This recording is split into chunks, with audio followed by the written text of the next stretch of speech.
Bharat Ratna doctor Bhimrao Ambedkar ने अपने जीवन के 65 सालों में सामाजिक, आर्थिक, राजनीतिक, शैक्षणिक, धार्मिक, ऐतिहासिक, सांस्कृतिक, साहित्यिक, औद्योगिक, संवैधानिक आदि क्षेत्रों में अनगिनत कार्य करके राष्ट्र निर्माण में महत्वपूर्ण योगदान दिया। उन्होंने कई ऐसे काम किए जिन्हें आज भी हिंदुस्तान याद रखता है।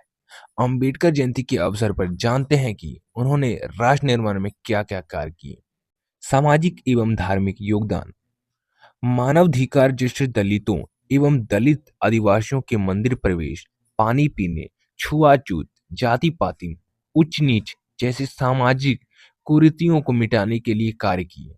उन्होंने मनुस्मृति दहन 1927 में किए, महान सत्याग्रह 1928 में, नासिक सत्याग्रह 1930 में, येवला की गर्जना 1935 जैसे आंदोलन चलाए। बेजुबान, शोषित और अशिक्षित लोगों को जागरूक करने के लिए साल 1927 से 1956 के दौरान मूक नायक, बहिष्कृत भारत, समता, जनता और प्रबुद्ध भारत नामक 5 साप्ताहिक और पाक्षिक पत्र पत्रिकाएं का संपादन किया। उन्होंने छात्रावास, नाइट स्कूल, ग्रंथालयों और शैक्षणिक गतिविधियों के माध्यम से कमजोर वर्ग के छात्रों को अध्ययन करने और साथ ही आय अर्जित करने के लिए उनको सक्षम बनाया।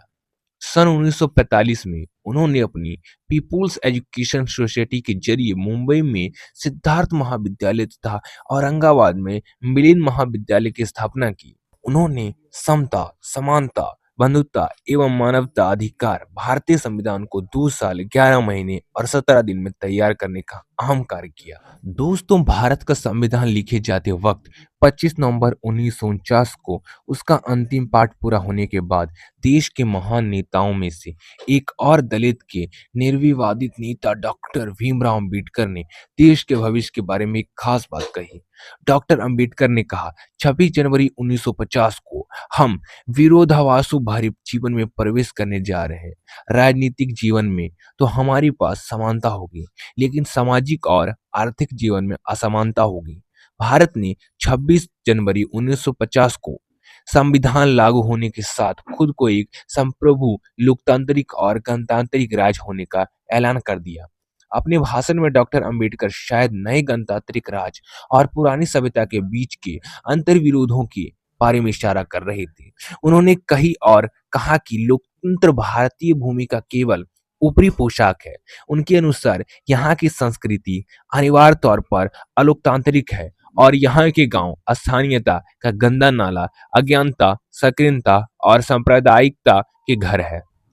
भारत जैसे गरीब और गैर बराबरी वाले देश में संविधान के जरिए छुआछूत खत्म करता है और वंचितों के सकारात्मक उपाय करना, सभी व्यवसायिकों को मतदान का अधिकार देना और सबके लिए समान अधिकार तय करना बहुत बड़ी उपलब्धि थी। ये उस देश में हुआ जिसके बारे में महान जर्मन दार्शनिक हेगेल ने कहा था कि भारत लगातार जड़ और स्थिर रहा है। दोस्तों, 99 सदस्यों वाली संविधान सभा ने 1946 से 1949 के बीच के उथल-पुथल भरे 3 सालों में काम किया। इस दौरान देश में कई बड़े सांप्रदायिक दंगे हुए और देश के बंटवारा भी हुआ है। इसके कारण इन दो देशों के बीच मानव इतिहास का सबसे बड़ा प्रवासी संकट पैदा हुआ। इसी दौर में भारत में 550 से ज्यादा रियासतों का मुश्किल भरा एकीकरण काम संपन्न हुआ।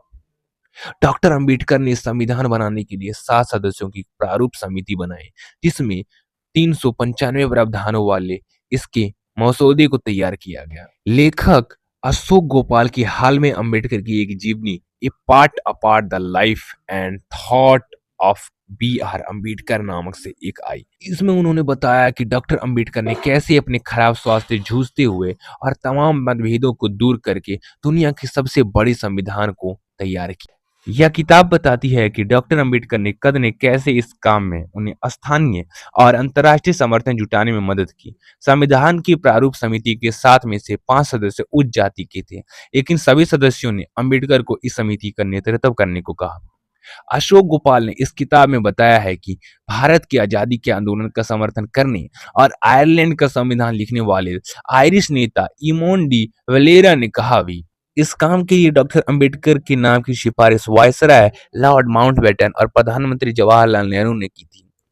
इस बात का पता वायसराय माउंटबेटन की पत्नी एडवीना माउंटबेटन द्वारा अंबेडकर को लिखे गए एक पत्र से पता चला। एडवीना माउंटेन ने डॉक्टर अंबेडकर से यह भी कहा था कि वे निजी तौर पर खुश है कि संविधान निर्माण की देखरेख वे कर रहे हैं, क्योंकि वे ही इकलौते प्रतिशाली शख्स हैं जो हर वर्ग और मत को एक समान न्याय दे सकते हैं, क्योंकि उसके स्पर्श से ही वह जल जो है अपवित्र हो जाएगा। उन्मूलन के लिए अपना सब कुछ न्यौछावर कर देते हैं और भारत का वह संविधान लिखते हैं जिसकी बदौलत आज हम अपने अपने अधिकारों के लिए लड़ पाते हैं। उस व्यक्ति का नाम डॉक्टर भीमराव अंबेडकर। दोस्तों, 14 अप्रैल 1898 यह वही तारीख है जब बाबा साहब अंबेडकर का जन्म आज के मध्य प्रदेश में महू में हुआ था। एक महार परिवार में पैदा हुए। पिता उस समय फौज में नौकरी करते थे। दोस्तों, राजीव कॉम्पिटिटिव क्लासेस की तरफ से आपको भीमराव अंबेडकर जयंती की बहुत बहुत हार्दिक शुभकामनाएं।